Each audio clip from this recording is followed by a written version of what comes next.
Hello guys, आज की video में आप सभी का स्वागत है। और आज हम बहुत ही ज़्यादा इम्पॉर्टेंट टॉपिक के बारे में बात करने वाले हैं जिसका नाम है कंपाउंडिंग।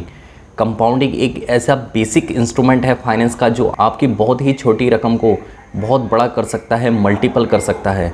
आज हम इस वीडियो में बात करने वाले हैं कंपाउंडिंग की पावर के बारे में, कंपाउंडिंग को कैसे और कहाँ इम्प्लीमेंट कर सकते हैं, और लास्ट में हम बात करेंगे कंपाउंडिंग के एक रूल के बारे में जो कि फाइनेंस की दुनिया में बहुत ही ज़्यादा इम्पॉर्टेंट है, जिसको वॉरेन बफे से लेके विजय कीडिया से लेके बड़े से बड़े इन्वेस्टर ने यूज़ किया है।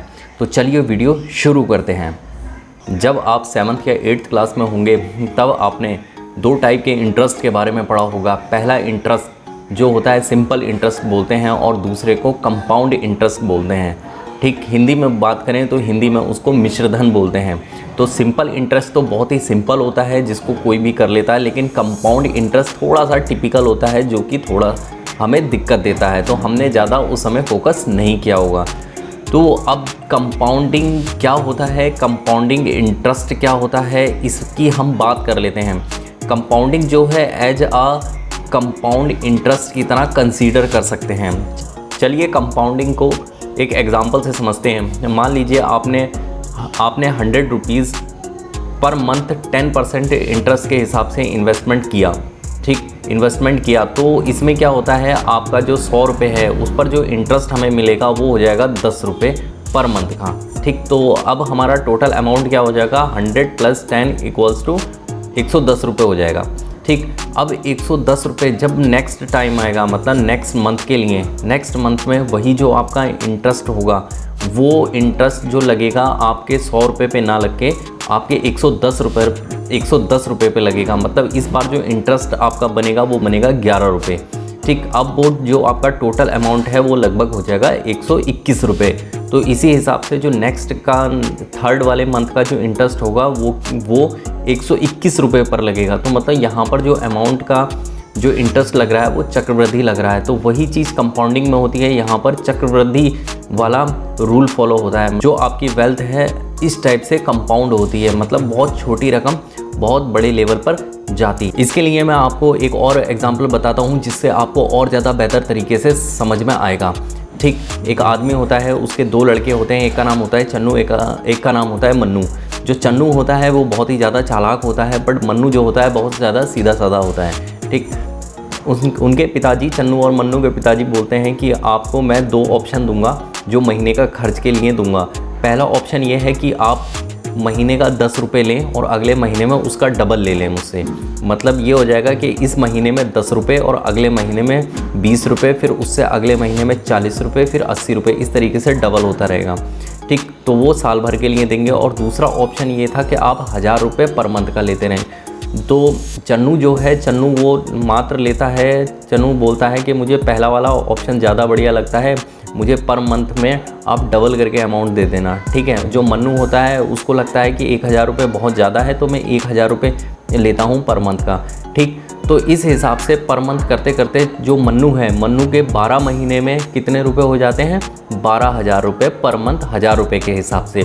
ठीक, वही मन्नू का पहले मंथ, वही चन्नू का पहले मंथ में मिलता है उसको 10 रुपये, दूसरे मंथ में मिलता है उसको 20 रुपये, तीसरे मंथ में मिलता है उसको 40 रुपये, फिर 80 रुपये, फिर 160 रुपये। धीरे धीरे करते करते उसको 12वें महीने में रुपए मिलते हैं 30,480 रुपये। ठीक, अब आप देख सकते हो जो कि वो डबल करता जा रहा है एवरी मंथ में। डबल करने पर उसका अमाउंट कितना हो गया, 20,480 रुपये 12 महीनों में। ठीक, तो इस हिसाब से कौन, चन्नू को ज़्यादा फ़ायदा हुआ और मन्नू को कम फ़ायदा हुआ। जो चन्नू को फ़ायदा हुआ दैट इज़ कंपाउंडिंग। यही कंपाउंडिंग यूज़ होती है आपके स्मॉल SIPs में, आपके शेयर मार्केट में, आपके म्यूचुअल फंड में, आपकी बहुत सारी चीज़ों में। इसी को बोलते हैं कंपाउंडिंग। मतलब हमारा बहुत छोटा पैसा, मतलब बहुत छोटी रकम थोड़ा टाइम लेती है बट लेकिन बहुत बड़ी वेल्थ क्रिएट करती है। ठीक, जो इसका ग्राफ होता है वो एक्सपोनेंशियल ग्राफ होता है। मतलब स्टार्टिंग में थोड़ा लीनियर चलता है, मतलब स्टार्टिंग में बहुत कम दिखाई देता है ग्रोथ, लेकिन जब लास्ट में आता है तो एकदम ग्रोथ होती है। आप देखोगे कि स्टार्टिंग में जो चन्नू को अमाउंट मिला 10 का 20 का 40 तो बहुत कम था, लेकिन जैसे जैसे मंथ बढ़ते गए, मतलब जैसे जैसे टाइम बढ़ता गया वैसी वैसी उसका अमाउंट जो हो गया एकदम इंक्रीज़ होता गया। अब मंथ के 12वें मंथ में उसको अच्छा खासा रकम मिला। इट इज़ द कंपाउंडिंग, ये है कंपाउंडिंग। अब देखें कंपाउंडिंग में किस जगह पैसा लगाएं। कंपाउंडिंग में आपने समझा दिया, ठीक। आप बोलोगे आपने सर समझा दिया, बट लेकिन अब ये लगाएं कहाँ पर? तो इसको लगाने के लिए सबसे बढ़िया एग्जांपल होता है म्यूचुअल फंड। म्यूचुअल फंड एकमात्र ऐसी जगह है जहाँ पर आप कंपाउंडिंग की पावर देखते हो, ठीक। तो म्यूचुअल फंड में SIP आप करते हो, छोटे छोटे पैसा अमाउंट उसमें डालते हो, ठीक।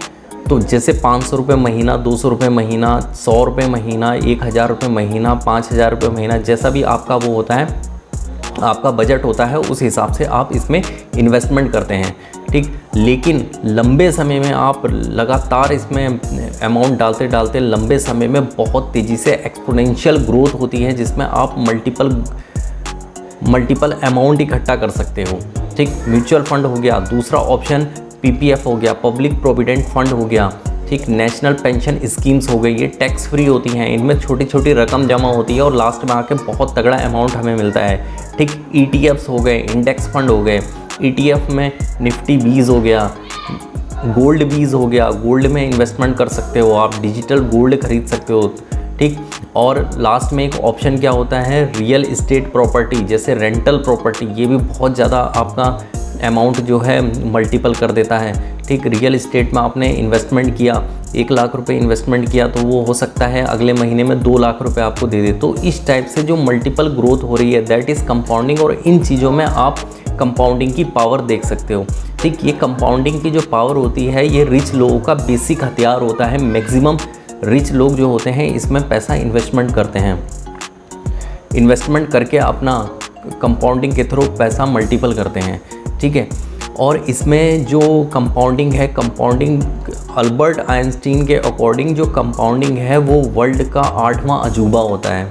मतलब बहुत छोटी रकम को थोड़ा टाइम लगता है बहुत बड़ा बना देता है, लेकिन कंपाउंडिंग जो होता है इसको बोलते हैं, कंपाउंडिंग जो वर्ड है इसका प्रिंसिपल समझ लो ये है कि टाइम प्लस कंसिस्टेंसी। मतलब टाइम आपको लगेगा, उसके साथ में कंसिस्टेंसी चाहिए। 500 रुपये पर मंथ अगर आप इन्वेस्टमेंट कर रहे हो तो लंबे समय तक उसको इन्वेस्टमेंट करोगे, कंसिस्टेंसी बनाए रखोगे तो अब वो मल्टीपल हो जाएगा, ठीक। तो ये होता है कंपाउंडिंग। अब आ जाते हैं कंपाउंडिंग के एक रूल पर जिसको बोलते हैं 843 रूल।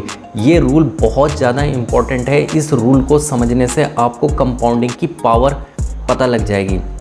सबसे पहले आ जाते हैं पहले नंबर 8 पर, ठीक। 843 के रूल के सबसे पहले नंबर पर आ जाते हैं 8 पर।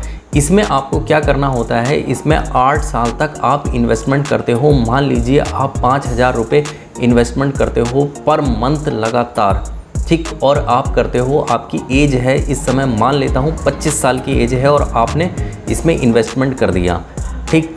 अब 25 साल की इन्वेस्टमेंट से 8 साल तक आपने इन्वेस्टमेंट किया और उसके बाद में जब आप 65 की एज में रिटायरमेंट लोगे तो वो आपका जो 8 साल तक पैसा 5000 रुपये पर मंथ इन्वेस्टमेंट किया गया था उसकी रकम हो जाएगी 1 करोड़ रुपीज़, ठीक। अब आ जाते हैं 4 पर, ठीक। अगर यही रकम जो मैंने बोला 8 साल तक इन्वेस्टमेंट किया, अगर आप इसको 4 साल लेट करते हो, मतलब 25 की एज है, 25 में प्लस 4 जोड़ दो 29 की एज से स्टार्ट करते हो, तो आपको यही रकम मतलब 1 करोड़ पाने के लिए जो आप पिछले वाले में 8 साल तक इन्वेस्टमेंट किया था, इस वाले में आपको 16 साल तक इन्वेस्टमेंट करना पड़ेगा, तब आपको 1 करोड़ रुपए मिलेंगे। तब आपका 65 की एज में 1 करोड़ रुपए बनेगा। मतलब जहां पिछले वाले में आप मात्र 8 साल तक इन्वेस्टमेंट कर रहे थे, यहाँ पर आपको 16 साल तक इन्वेस्टमेंट करना पड़ेगा, तब जाके 65 की एज में वो रकम आपकी 1 करोड़ रुपए में कन्वर्ट होगी, ठीक। अब लास्ट में आ जाते हैं 843 के थर्ड नंबर पे, ठीक। इसमें क्या होता है, अगर आपका इन्वेस्टमेंट 8 साल लेट हो जाता है, मतलब आपने 33 की एज से इन्वेस्टमेंट स्टार्ट किया 5000 रुपये पर मंथ, तो आपको 24 साल तक इन्वेस्टमेंट करना पड़ेगा, मतलब 3 गुना साल तक इन्वेस्टमेंट करना पड़ेगा, तब जाके 65 की एज में जाकर ये आपका जो 5000 रुपये पर मंथ का इन्वेस्टमेंट है वो 1 करोड़ रुपए में कन्वर्ट होगा, ठीक। तो अब आप अंदाज़ा लगा सकते हैं कि इन्वेस्टमेंट में आप जितनी जल्दी इन्वेस्टमेंट स्टार्ट करोगे उतना ज़्यादा आपको प्रॉफिट होगा, मतलब उतना कम समय तक आपको इन्वेस्टमेंट करना पड़ेगा और आपकी रकम बहुत ज़्यादा मल्टीपल होगी। तो ये 843 रूल जो है बहुत ज़्यादा है, बहुत अच्छी चीज़ है, इसको समझना। जिसने जितनी जल्दी समझ लिया उतना अच्छा इन्वेस्टमेंट करेगा और उसका अपनी लाइफ में बहुत जल्दी रिटायरमेंट ले लेगा। हो सकता है कि 40 की एज पे रिटायरमेंट ले ले, ठीक, 45 की एज पे ले ले, 50 की एज पे ले ले। मतलब आपको जितना जल्दी इन्वेस्टमेंट स्टार्ट करेंगे उतनी जल्दी आप रिटायरमेंट ले सकते हैं, उतनी जल्दी आप वेल्थ क्रिएट कर सकते हैं। This is the power of compounding. Compounding की पावर के थ्रू ये सब कुछ संभव है। तो लास्ट में मैं आपको यही बताऊंगा कि आपकी जो भी सैलरी आती है उस सैलरी में से अपने बजट के हिसाब से कम 10% इन्वेस्टमेंट करो। इन्वेस्टमेंट की बहुत ज़्यादा पावर है। इन्वेस्टमेंट हो सकता है आप स्टॉक्स में इन्वेस्टमेंट कर सकते हो, अच्छी कंपनीज़ के स्टॉक्स चूज़ करो और उनमें पर मंथ 1500 रुपये आप इन्वेस्टमेंट कर सकते हो, तो वो भी एक अच्छा इन्वेस्टमेंट होता है।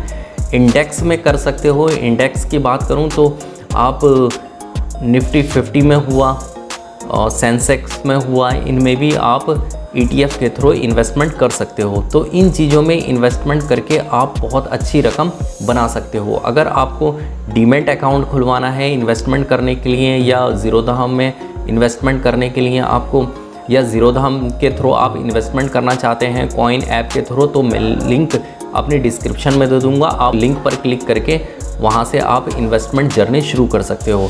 अगर आप में भी कोई ऐसा मित्र है जो इन्वेस्टमेंट कर रहा है तो मुझे कमेंट सेक्शन में ज़रूर बताएं कि आपने कौन से म्यूचुअल फंड में इन्वेस्टमेंट कर रखा है। अगर आपको वीडियो अच्छी लगी हो तो वीडियो को लाइक ज़रूर करें, वीडियो को शेयर ज़रूर करें। फिर मिलते हैं अगले वीडियो में किसी नेक्स्ट कंटेंट के साथ। तब तक के लिए धन्यवाद।